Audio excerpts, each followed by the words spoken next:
de João, capítulo 9, versículo 1 em diante. Diz assim: e passando Jesus, viu um homem cego de nascença. E os seus discípulos lhe perguntaram, dizendo: Rabi, quem pecou, este ou os teus pais, para que nascesse cego? Jesus respondeu: nem ele pecou, nem os teus pais, mas foi assim para que se manifestasse nele as obras de Deus. Convém que eu faça as obras daquele que me enviou, enquanto é dia e a noite vem, quando ninguém pode trabalhar. Enquanto estou no mundo, sou luz do mundo. Tenho dito isso. E cuspiu na terra, e com a saliva fez lodo, e untou com lodo os olhos do cego. E disse-lhe: vai, lava-te no tanque de Siloé, que significa o enviado. Foi, pois, e lavou-se e voltou vendo. Amém. O cego de nascença. Nós sabemos que quem nasce cego não tem cura. Nós sabemos que quando a pessoa é acometido de alguma doença e por algum motivo ele vai perder a visão, ainda existe uma cura física, material. Porém, o cego que nós vamos falar hoje é algo importante para a nossa vida.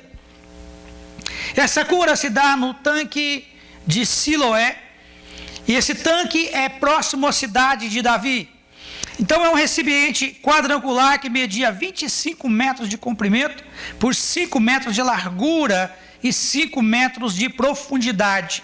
As águas que abastecia o tanque de Siloé vinha de um canal subterrâneo com 530 metros de comprimento, águas que vinha de uma fonte chamada Fonte Virgem, localizada na parte norte do rio Cedron, que era o túnel construído pelo rei Ezequias para levar água até a cidade, caso a cidade fosse cercada. Então, por isso foi construído esse canal e por isso existia esse tanque dentro da cidade. E o texto de João, capítulo 9, que nós acabamos de ler, ele já inicia afirmando que Jesus, passando, viu um cego de nascença, e nós sabemos que quem nasce cego, cresceu cego, não sabia ler nem escrever. E quem tinha essa condição naquela época não tinha valor nenhum para a sociedade. Atualmente os cegos do nosso tempo, eles aprendem a ler pelo código Braille, com algumas outros meios para que eles possam entender. Porém, na época de Jesus, não tinham valor e eles dependiam do socorro, da bondade, da misericórdia de cada um que por ali passava. E aí então, eles começaram a perguntar para Jesus: por que esse homem não enxerga? Qual é a causa que ele nasceu cego? Seria porque ele pecou ou porque os pais dele cometeram algum pecado? Com muitas aglomerações nas ruas, era difícil de se destacar ou de ver alguém, era difícil de ser notado. E o interessante é que o texto me diz que andando Jesus pelas ruas, viu. Isso me traz uma conotação que não importa o tamanho da multidão, ou o tamanho ou tanto de problemas que você tem, quando Jesus está andando em sua direção, Ele consegue enxergar você de longe. Ele consegue parar e fitar os olhos em você, quando você clama por misericórdia, quando você clama pela bênção do Senhor. Multidões, nos nossos dias e naqueles dias, passam de um lado para o outro sem se importar com a vida de quem quer que seja. Quando você anda nos malls, na cidade ou nos supermercados, você vê muita gente, cada um preocupado consigo mesmo, ninguém está preocupado com o outro. Estamos no meio de tanta gente, porém nós nos sentimos sozinhos, abandonados, porque as pessoas se importam o máximo com os seus familiares, o resto é multidão. Na verdade, o nosso dia de hoje, os nossos dias atuais, a preocupação em si é totalmente sobre nossos próprios problemas, é sobre nossas próprias questões. Às vezes falta tempo até para a gente pensar no problema do nosso irmão, muito menos no problema de uma multidão inteira. Então, relacionado com a visão cega, com a cegueira espiritual, física que esse homem vestia, nós vivemos na mesma visão de cegueira, porém espiritual. Mas Jesus, pelo texto, Jesus não vê multidão. Você pode dizer amém por isso? Ele julga e advoga a todos nós juntos, mas cada um de uma forma diferente. Ele administra em nós a correção, ele administra em nós a justiça, e ele administra em nós o conhecimento e a sabedoria de forma diferente para cada um de nós. Mas porém, Jesus ele parou e prendeu a atenção naquele pobre homem abandonado pela sociedade. Repita comigo assim, olha: nascemos cegos, mas com Jesus nós enxergamos. Nascemos cegos no mundo. Quando viemos para Jesus, Ele abre os nossos olhos espirituais e nós começamos a enxergar as maravilhas que o Senhor tem feito na nossa vida. E o texto me diz que os discípulos eles estavam imersos na crença de causas e efeitos. Muitas vezes os nossos olhos estão nas causas e nos efeitos, nas questões que acontecem na sociedade, na questão que acontece com nós mesmos. Porém aqui os discípulos de Jesus andavam com Jesus, viam os milagres de Jesus, mas eles também estavam presos nas causas e nas consequências de cada ato, e começaram a perguntar com o julgamento errado. Quantas vezes eu e você e muitos de nós julgam uma pessoa simplesmente pela primeira vez que vê? Você olha uma pessoa na rua, você nunca viu, não conhece, mas você já faz o seu julgamento daquela pessoa. Você vê uma pessoa mal vestida, suja ou maltrapio, você já deduz que aquela pessoa é pobre, que aquela pessoa não tem, ou que aquela pessoa foi abandonada. Você nunca pensa que aquela pessoa pode estar suja porque estava trabalhando. A gente nunca pensa que aquela pessoa está abandonada, ou porque não tem parentes, ou porque tem uma doença, ou por ela. Nós não paramos para pensar nisso. E é nesse ponto onde Deus fala que nós não podemos trazer julgamento sobre ninguém, não podemos olhar e ver e tratar a nossa causa com o nosso efeito sobre a vida de nosso irmão.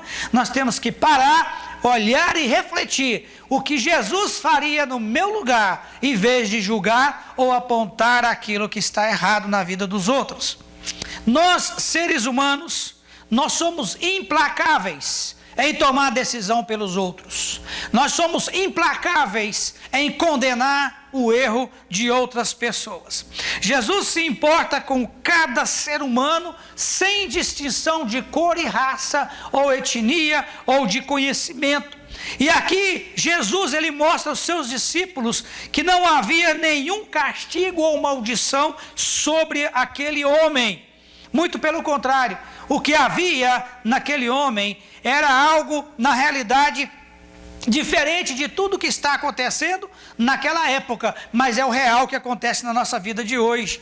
Não havia, na realidade humana, daquele homem ou daquela geração, havia uma cegueira muito mais profunda do que só ver as coisas reais, as coisas materiais. Quando a gente enxerga as coisas palpáveis, quando a gente coloca os nossos olhos em algo que você vê e crê e sabe que aquilo existe, é muito fácil. Porém, quando a cegueira ela está na área espiritual, nós não enxergamos nem as bênçãos de Deus, nem a providência de Deus, nem o cuidado de Deus, e não paramos para prestar atenção que da mesma forma que nós julgamos alguém ou apontamos para alguém, existe alguém que está apontando para você, e pela misericórdia de Deus, todas as acusações caem por terra, porque o Senhor ama a sua vida. Jesus respondeu: nem ele pecou, nem os teus pais, mas aconteceu isso com ele. Ele nasceu cego, para que se cumprisse nele e se manifestasse a glória de Deus.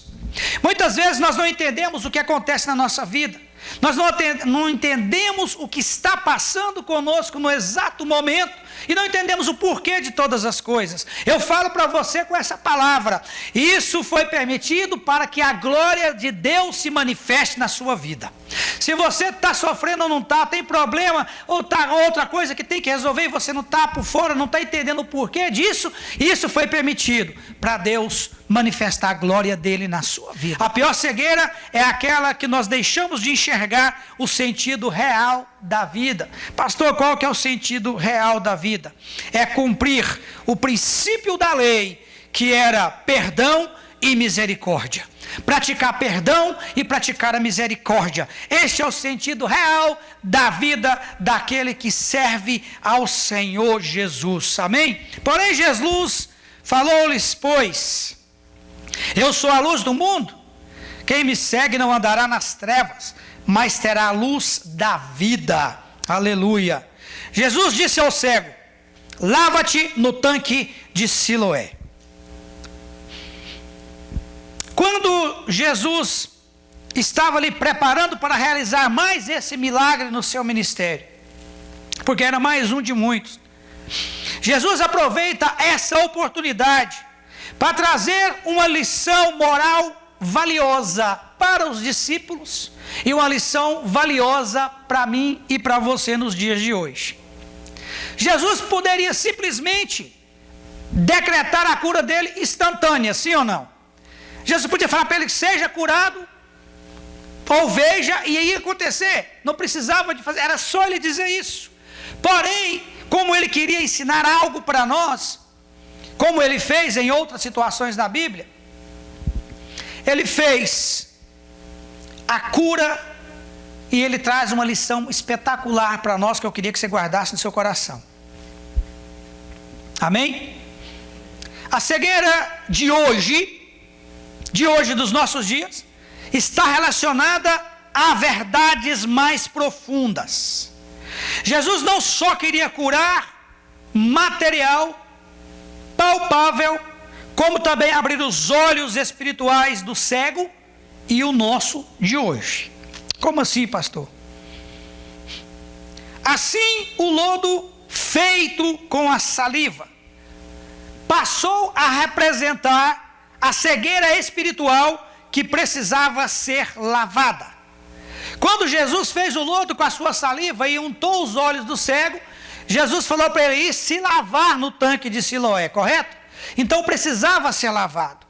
Eu entendo aqui que a nossa cegueira espiritual, para nós enxergarmos novamente os planos de Deus na nossa vida, nós precisamos lavar os nossos olhos de toda a impureza ao qual nós temos colocado não só os olhos, mas a nossa mente, porque a Bíblia diz que os nossos olhos é a janela da alma, e é por onde entra aquilo que nos alimenta através da visão, e também onde entra o pecado. Então essa janela precisa ser lavada para que nós possamos enxergar bem. Uma janela suja você não vê bem do lado de fora, mas quando você a limpa, você consegue enxergar muito bem o que está do outro lado.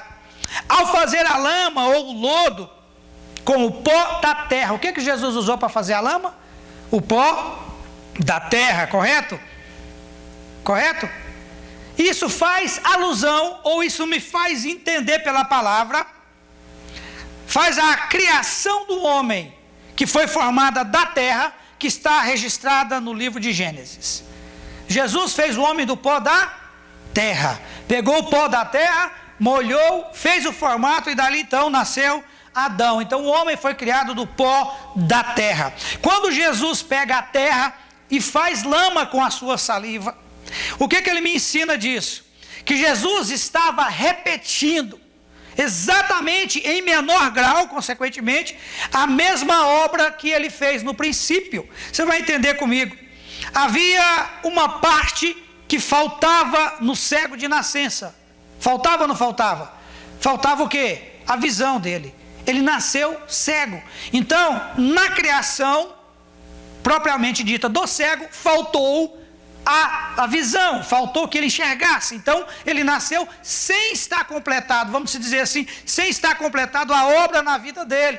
Porém Jesus esperou até essa hora para que se cumprisse a glória de Deus sobre a vida dele, e Deus pegou a terra, fez o barro com a sua saliva, do mesmo jeito que ele criou Adão lá no início, para completar a obra na vida daquele cego. Ele pega a mesma matéria-prima que foi usada no princípio, que era o pó da terra, e coloca sobre os olhos do cego de nascença, completando a obra da criação. O texto, a palavra de Deus me ensina que foi o mesmo princípio que ele usou no início. A mesma matéria-prima, o mesmo lodo, o mesmo barro, o mesmo poder, e era a mesma pessoa trabalhando através de Jesus. Então, o que eu quero entender com isso? Que a nossa vida, embora às vezes nós podemos pensar que nós ainda não alcançamos a glória de Deus, que nós não alcançamos ainda o nosso objetivo, que falta muita coisa ainda para a gente ser propriamente dito como descendente ou aspirante ao céu, ou ser apóstolo ou discípulo de Jesus, alguma coisa falta em nós, e isso vai se acumulando com o passar do tempo, e nós vamos ficando fracos espirituais, nós vamos regredindo.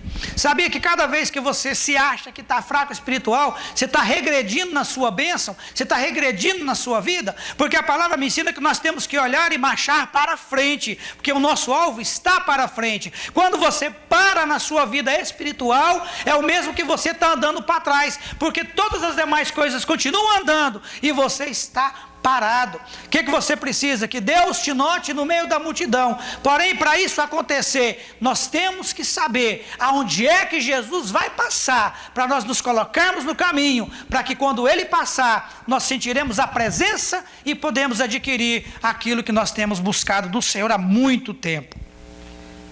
A Bíblia me diz que a visão dele abriu de uma certa forma. Irmãos, a visão não é a visão de enxergar, é a visão de ver o que está por vir com Jesus. Ver nós vemos, nós precisamos enxergar aquilo que o Senhor projetou para a nossa vida. Os olhos dele se abriu de tão maravilhosa forma, diz o texto, que diferente dos pais dele, que teve medo quando foram confrontados pelos sacerdotes, ele afirmou com grande voz, quando os fariseus o interrogaram, e declarou que a sua cura era total e incontestável, e demonstrou uma fé progressiva. O que acontece conosco? Nós temos fé para receber. Quando Deus manifesta a glória dele e nos dá a bênção, a gente recebe a bênção, até comenta sobre a bênção, mas em algumas vezes nós temos medo quando somos confrontados da nossa fé, ou quando somos confrontados daquilo que Deus faz na nossa vida. E esse cego não, ele foi curado e ele agiu, provou que tinha sido curado, que não tinha soma de dúvida, e demonstrou uma fé progressiva. O que é fé progressiva? Uma fé que é o seguinte: olha, eu recebi a bênção hoje, mas eu tenho fé para receber mais. Você tem fé para receber mais de Deus? Olha, eu conquistei algo de Deus hoje, mas eu tenho fé para conquistar algo de Deus mais amanhã também. Eu tenho fé para vencer a luta hoje, mas a minha fé é para me vencer até o dia que o Senhor vir me buscar. Eu tenho fé para enfrentar uma acusação, eu tenho fé para enfrentar uma calúnia, eu tenho fé para ficar de pé na hora da minha doença, porém eu tenho mais fé ainda para estar com o Senhor no dia da glória que Ele vier buscar a igreja do Senhor. O olhar de Jesus é para trazer cura. Em todo o texto, em toda a Bíblia Sagrada, quando Jesus olha para alguém, quando Jesus olha para um território, é para que haja conquista e haja cura. E nessa noite eu falo para você com todas as letras: o Senhor está olhando para a sua vida, e Ele quer saber qual o território que você quer conquistar, o que falta para você conquistar, é o que falta para ser curado na sua vida, porque quando nós sentimos a presença de Deus, Ele olha para você com essa intenção de te dar conquista e te dar cura naquilo que você precisa.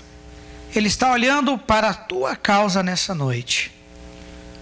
Talvez você venha para a igreja com 1000 pensamentos diferentes, querendo ouvir 1000 coisas de Deus, querendo ouvir alguma palavra profética, mas a palavra profética está sendo dita para você.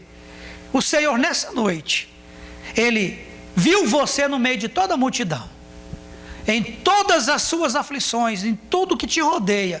O Senhor parou e está com os olhos fitos em você, para te dar cura, para te dar libertação e para te dar conquista. É difícil a luta? É. As coisas do mundo é difícil? É. Mas como eu vou repetir mais uma vez, quando o filho fiel do Senhor se levanta e clama por Ele, a palavra me diz que o Rei dos Reis, Senhor dos Senhores, Ele se coloca de pé no teu trono e inclina o ouvido para ouvir o teu clamor.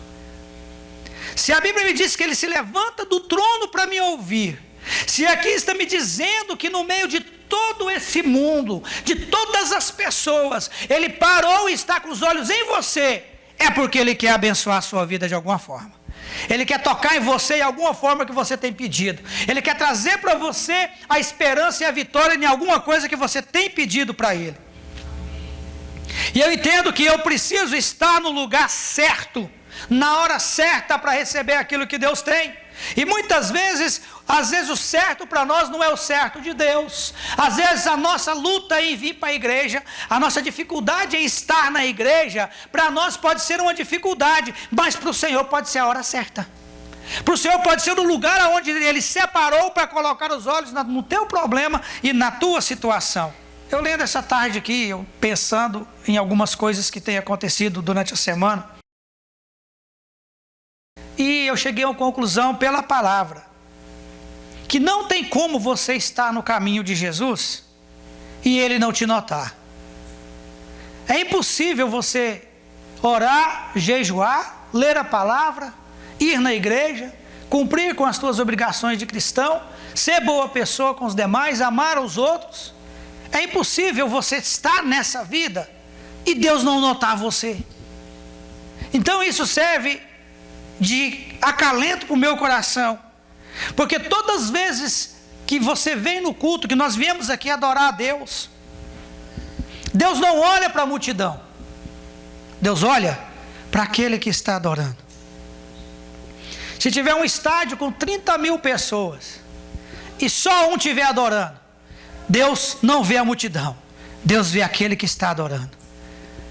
E no meio dessa tribulação toda que o mundo está passando nos nossos dias, o Senhor aqui na igreja, Ele vê o teu clamor e a tua adoração nessa noite. Mas muita gente não está no lugar certo para ser abençoado. Muita gente pensa que Deus vai sair correndo, vai enviar anjos nos bares, nas discotecas, nos clubes, nos trabalhos. Eles acham, às vezes pensam que Deus vai ficar enviando anjo para te abençoar onde você está, sendo que Ele falou que a casa dele é chamada casa de oração, onde existe o altar de Deus, para onde Ele deve ser adorado, glorificado em toda a sua majestade. Então Deus vê aquele que vem à casa para o adorar. Esteja no caminho de Deus, esteja no lugar certo, para que o Senhor possa tocar na sua vida. Pastor, mas Deus toca na minha vida lá na minha casa. Toca para consertar o que você está errado, para te mostrar que o caminho não é esse. Mas quando você se dispõe a servir a Deus da forma que Ele quer, o toque de Jesus cura, liberta e salva. E hoje em dia nós não estamos precisando, irmãos, não estamos precisando de receber bênçãos de Deus, bênçãos materiais. O que nós estamos precisando nesses últimos dias, como o cego precisou da misericórdia, nós precisamos mais da misericórdia do que de bens. Nós precisamos mais de arrependimento do que de glória. Nós precisamos mais de ter a nossa vida salva do que ter conquista nessa terra. Porque como foi dito, quando o Senhor buscar a igreja, nada vai se levar. Nada vai se levar. Essa semana eu estava orando em casa, e eu até comentei com a Nancy, falei, Nancy, eu estava orando e Deus me deu uma revelação, ou me colocou uma questão para eu poder buscar mais de Deus sobre isso. Irmãos, a nossa vida, a nossa estadia na terra é muito curta. Você sabe que a nossa casa não é aqui. Nós estamos aqui de passagem. Nós estamos vivos no mundo de passagem. Nós estamos aqui para cumprir algo da vontade de Deus e depois nós irmos para a nossa casa eterna com Deus. Porém, todos querem ir para o céu, mas ninguém quer morrer. Amém? E aí Deus me falou, olha, o que nós temos feito nos nossos anos de vida? O que eu fiz da minha vida, desde quando eu batizei até hoje? Eu estou vivendo pela misericórdia de Deus, estou sendo sustentado pela misericórdia de Deus, estou de pé pela misericórdia de Deus, E o que eu tenho feito para merecer esse presente de Deus? O que você tem feito da sua vida desde quando você começou a entender o que é Deus? Quando você se batizou, quando você falou, eu acredito em Deus. O que você tem feito para merecer essa misericórdia que Deus tem dado para nós a cada dia? Todas as lutas e obstáculos que vêm na nossa vida todo dia, vou repetir, é para que a glória de Deus se manifeste na nossa vida, para que as coisas aconteçam e nós demos testemunho como ele fez. Ele foi questionado pelos fariseus, duvidaram da cura dele. Ele falou, a minha cura, ela é inevitável, ela é autêntica, eu estou enxergando. Eles tiveram que acreditar, porque viram que a vida toda ele era um cego, ele nunca enxergou, e da hora para outra, quando Deus falou com ele, ele passou a enxergar. E é isso que Deus quer de mim e de você, que a gente abra os nossos olhos espirituais, comece a ver a misericórdia de Deus na nossa vida como um presente que nós precisamos mantê-lo em nossa vida. No versículo 10 e 11 diz, disse-lhes, pois, como se abriram os teus olhos? E ele respondeu e disse, um homem chamado Jesus fez lodo e untou-me os meus olhos e disse-me, vai ao tanque de Siloé e lava-te. Então eu fui, lavei e vi. Fui, lavei e vi. Mas cego, quem fez isso? Um homem chamado Jesus. E este mesmo homem chamado Jesus disse para mim e está dizendo para você, é hora de nós abrirmos nossos olhos espirituais e começar a enxergar o que Deus tem para fazer através da nossa vida. Irmãos, tudo que tem para se fazer nesse lugar, nessa cidade, nesse estado, não vai depender só da vida do pastor ou só da minha boa vontade, que é muita na obra de Deus. Vai depender também daquilo que Deus colocou na sua vida para fazer, do meu lado, me auxiliando, para nós vencermos essa batalha espiritual. Vai depender do que Deus colocou como objetivo na sua vida, que na verdade nós temos aqui, nós estamos de passagem para ganhar almas para o Senhor, para colher os frutos na última hora do Senhor. Nós somos os ceifeiros. Porém, como diz, a seara é grande e poucos são os ceifeiros. O pastor não vai dar conta de colher todas as almas sozinho. Por isso Deus está levantando você, está falando para você abrir os teus olhos, porque essa última colheita de almas, Deus tem um projeto na sua vida. Deus tem almas para ser alcançadas através da sua vida, através do seu testemunho, através do que Deus fizer na sua vida, vai servir de testemunho para que outras vidas venham a servir ao Senhor e também ser salvas.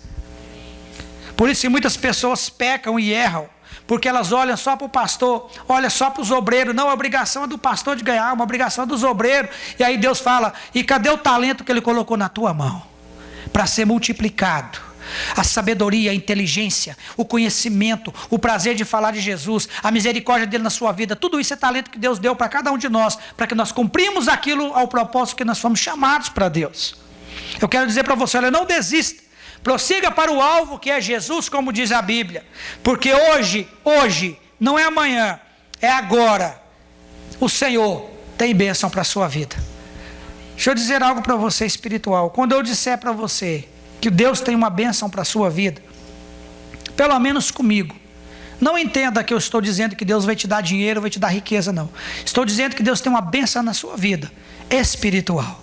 Toda vez que eu falar que Deus está te abençoando, é espiritual. Porque a nossa batalha, primeiro no espiritual, depois ela se concretiza. Não é assim que a Bíblia diz? Então, eu falo para você, Deus tem abençoado a sua vida. Amém? Eu quero orar com você nessa noite. Assim como foi esse cego de nascença.